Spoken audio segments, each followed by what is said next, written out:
తెలుగు రాష్ట్రాల్లో కృష్ణా గోదావరి నదులు ఉగ్రరూపం దాలుస్తున్నాయి. ఎగువ ప్రాంతాల్లో కురుస్తున్న భారీ వర్షాలతో జలాశయాలకు వరద నీరు పోటెత్తుతోంది.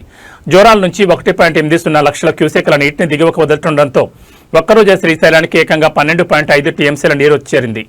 గడిచిన 4 రోజుల్లోనే శ్రీశైలం ప్రాజెక్టుకు 25 టీఎంసీల వరద నీరు చేరినట్లు అధికారులు వెల్లడించారు. మరోవైపు గోదావరి నది ప్రమాదకర స్థాయిలో ప్రవహిస్తోంది.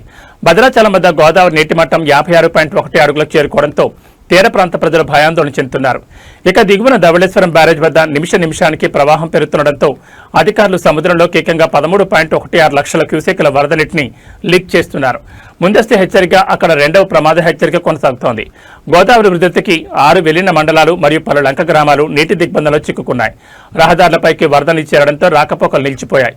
బాధితులను సురక్షిత ప్రాంతాలకు తరలించేందుకు డిజాస్టర్ మేనేజ్మెంట్ బృందాలు, రెవెన్యూ మరియు పోలీసు యంత్రాంగం నిరంతరం శ్రమిస్తున్నాయి. నదీ పరివాహక ప్రాంతాల ప్రజలు అత్యంత అప్రమత్తంగా ఉండాలని అధికారులు హెచ్చరిస్తున్నారు.